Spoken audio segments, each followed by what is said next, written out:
Madame Gobo, Olive, je vous parle, je vous regarde. Rassurez-vous, elle vous suit. C'est la vie d'un homme que vous avez détruite 40 ans d'honneur et fidélité par vos propos que vous avez concoctés avec Effoudou, avec tous ceux qui me détestent en France. Je dois vous dire une chose. Si vous avez encore une conscience, confessez-vous. Avouez que ce que vous avez fait n'est pas bien. Sinon, le karma va vous suivre. Je vous le dis en toute vérité aujourd'hui. Et je fais partie des sages. L'âge que j'ai aujourd'hui me permet de vous regarder en vous disant de faire très attention, ma fille. Ce que vous avez fait est très grave. Vous avez mis le déshonneur sur ma personne. Et ça, je ne vais pas vous le pardonner. Je suis prêt à le faire que si jamais ici, vous me demandez pardon.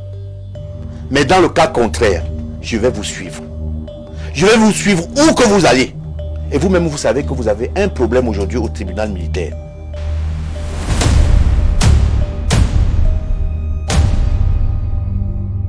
Il y a des hommes qui, à défaut de savoir répondre, savent tirer.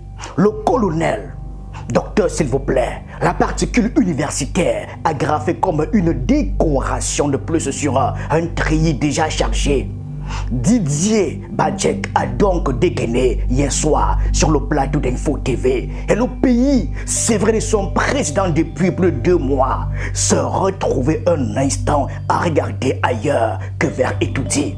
Paul Biya parti le 7 juin pour ce qu'on nous avait vendu comme un court séjour privé en Europe n'est toujours pas rentré. Et dans ce vide sidéral où le pouvoir camerounais tient sur un fil de communiqué laconique, c'est un ancien porte-parole de l'armée qui vient à la place du chef de l'État, absent occuper l'espace médiatique avec la sûreté d'un homme habitué à parler pour d'autres.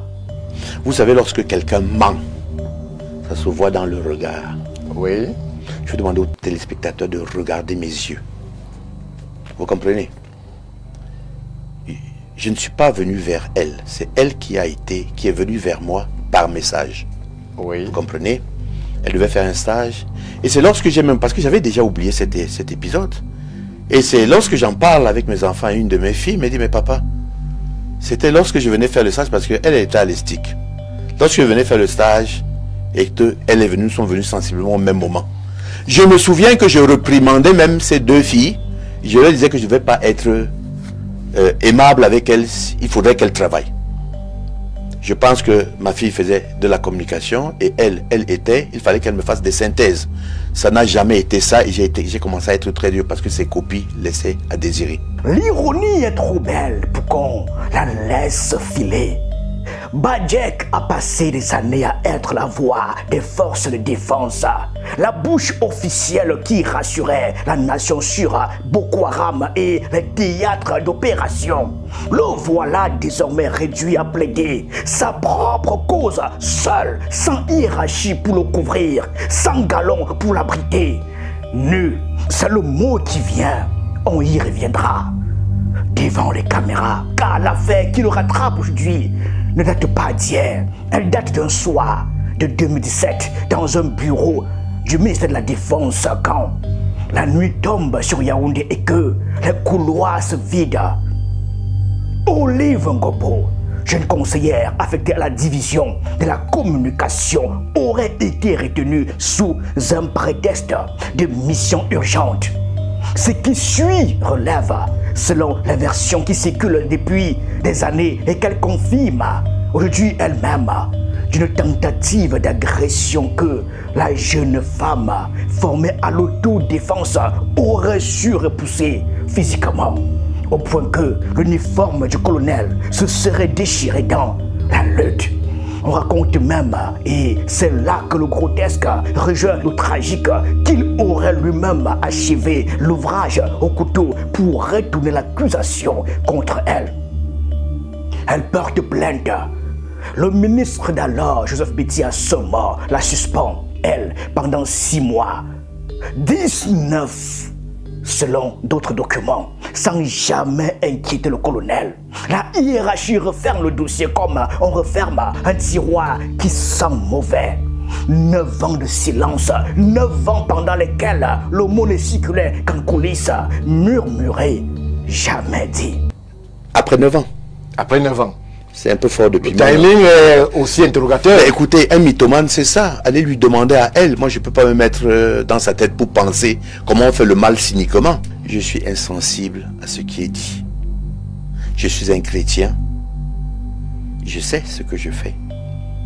Cette éventualité n'aurait pu jamais arriver de par certaines réalités même du bureau. Parce que j'ai vu son récit rocambolesque. Regardez un peu ma carrure. Ceinture noire de judo en 81. Vous pensez que celle-là, je l'attrape dans mes mains, elle va résister? Elle m'aurait désarmé avec une savate. Non, je crois que c'est du délire. Elle m'a désarmé, elle m'a déchiré la tenue et tout. Et après, j'ai sorti un couteau du tiroir. Mais écoutez, de qui on se moque? On a évoqué votre arme à feu que vous aurez sortie aussi. Voilà, on a évoqué cette arme à feu. Et qui vous a été arrachée par la dame. Par la dame, merci beaucoup. Mais c'est quand vous avez ce genre de récit-là, ne m'en parlez pas parce que c'est du n'importe quoi. D'accord? Je ne veux pas sortir de mes gonds. Je suis le colonel Didier Badjek. Tous ces influenceurs qui jacassent là, qui viennent un peu goûter. Ah, vous savez comment je joue au tennis aujourd'hui? À 65 ans.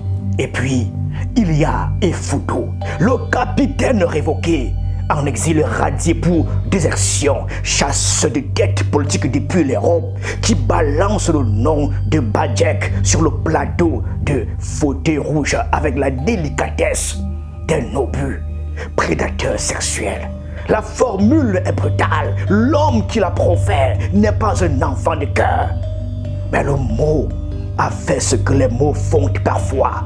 Il a rouvert une plaie que l'institution croyait cicatriser à coup de silence. Olive Ngobo, jusque-là muette, a fini par parler.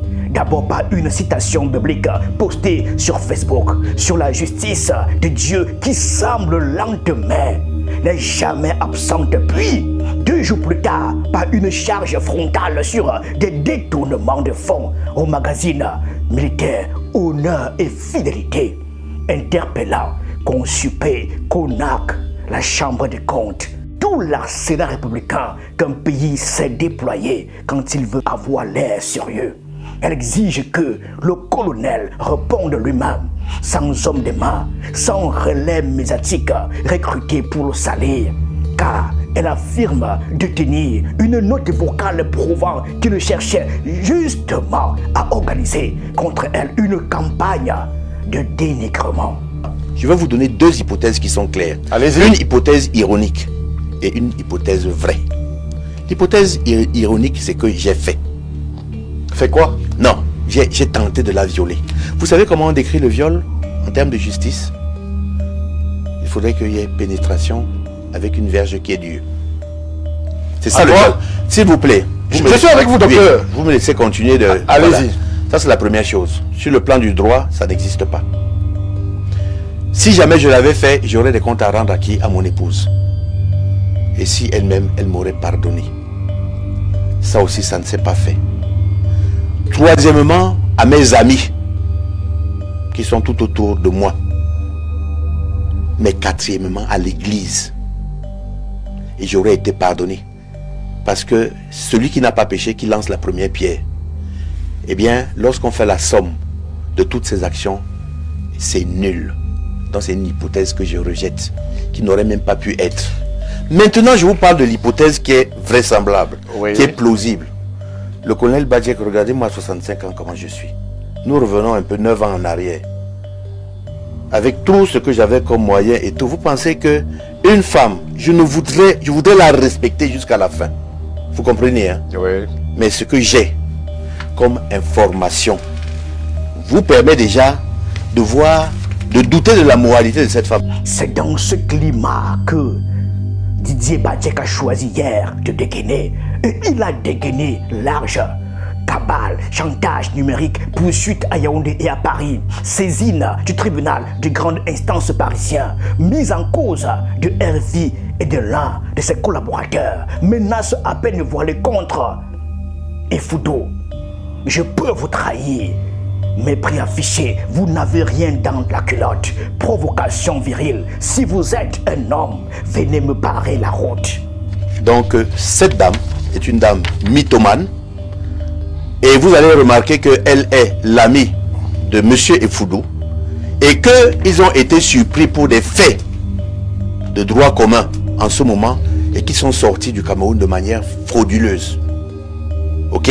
Oui. Moyennant quelques petits prébendes à donner à la police des frontières. C'est très grave ce que je suis en train de vous dire. Vous comprenez?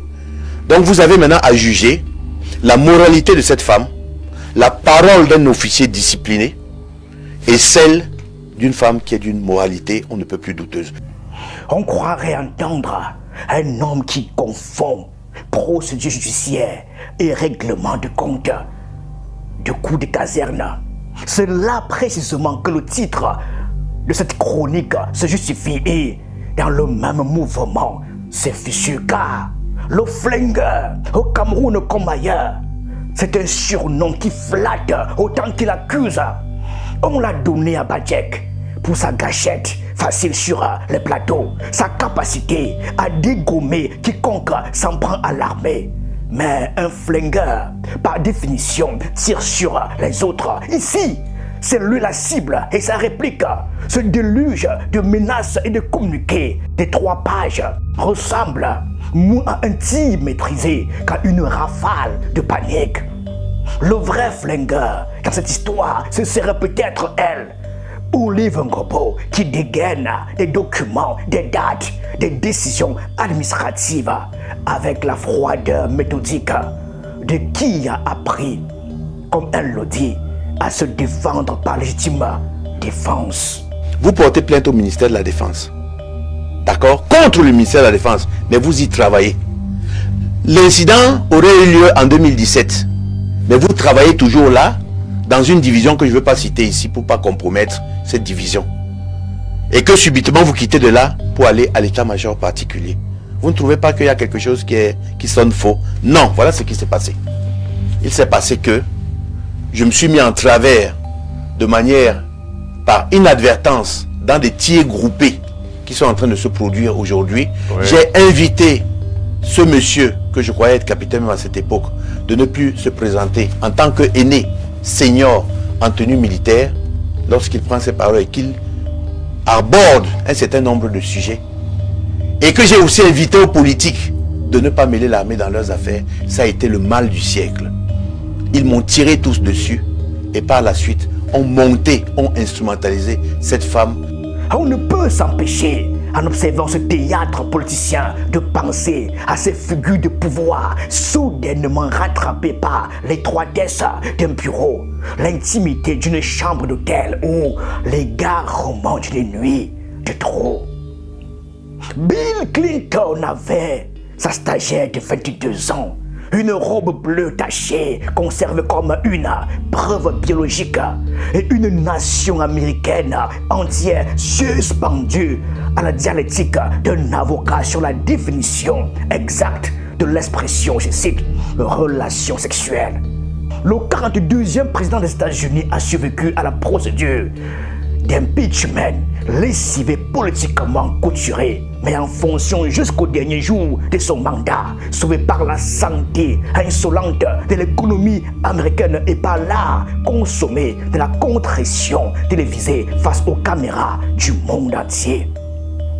À l'inverse, Dominique Strauss-Kahn, le tout-puissant patron du FMI, promis à l'Élysée que le tout pari politique préférait décrire avec une complaisance amusée comme un, je cite, séducteur compulsif, tant qu'il ne s'agissait que de chuchotements dans les couloirs de l'Assemblée.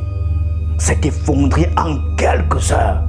Un samedi 14 mai 2011, dans la chute 2806 du Sofitel de New York, son destin bascule. Ce n'est pas la justice criminelle qui l'a terrassé. Les poursuites pénales ayant été abandonnées quelques mois plus tard face aux abois, aux doutes sur la crédibilité de la plaignante, mais l'onde de choc planétaire provoquée par la déposition de Nafissatou Diallo et cette image dévastatrice gravée à jamais.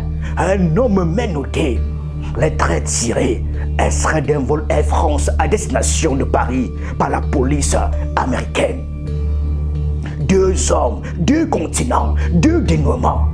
Mais un seul et même engrenage implacable, ce pouvoir insidieux qui se croit tout permis sur les corps qu'il domine et qui découvre souvent trop tard que la parole finit toujours par se libérer, que les victimes ne se taisent plus et qu'aucun communiqué officiel ne suffit à fermer une porte une fois le scandale éclaté. Au niveau de la plainte que je suis en train de faire, non seulement je porte plainte à Paris, mais je porte plainte au tribunal de grande instance ici. Et j'ai des preuves. Oui. Donc vous avez maintenant aujourd'hui, Stéphane, je regarde la télé et je regarde devant mes paroissiens, devant Dieu, devant le Seigneur, que nous sommes dans dans la manifestation. Sur l'honneur. Je n'aime pas trop ces questions parce que vous me ramenez à un niveau...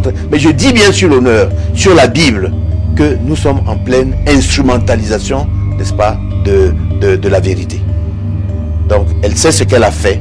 Didier Badjek, dans ce Cameroun où le pouvoir s'exerce encore largement dans l'ombre, joue une partition que Clinton et DSK connaissaient par cœur. Né en bloc, contester les accusations, évoquer le complot et judiciariser le dossier. Mais cette partition résonne dans un pays en apnée, suspendu à une absence présidentielle de plus de 2 mois, où le silence du pouvoir alimente les interrogations. La rumeur trouve toujours son chemin là où les réponses manquent. Le silence de Toudi aujourd'hui et celui du MINDEF en 2017 se répondent ainsi comme 2 échos d'un même malaise. Face aux affaires sensibles, le pouvoir préfère souvent le silence à la lumière. Reste Olive Ngobo, 9 ans après les faits, qu'elle affirme avoir vécu à la division de la communication de la défense. Elle a décidé de parler. Face à elle, Badjek a choisi la contre-attaque judiciaire. Il voulait répondre, il voulait reprendre la main. Mais cette riposte a aussi braqué les regards sur l'affaire. Et lorsque les regards se multiplient, les zones d'ombre deviennent plus difficiles à cacher. Ce qui était hier une affaire que certains pouvaient suivre de loin se retrouve désormais sous les projecteurs. Une déclaration en entraîne une autre. L'accusation exige une réponse et la moindre réplique peut ouvrir une nouvelle porte. Voilà le paradoxe. Didier Badjek voulait contre-attaquer. Il risque surtout de donner à cette affaire une lumière nouvelle, plus forte, plus large, plus difficile à éteindre. La suite dira jusqu'où cette lumière ira. Mais à force de vouloir dégainer l'artillerie lourde, il pourrait bien avoir commis l'erreur qu'il voulait précisément éviter. Se tirer lui-même une balle dans le pied. Merci.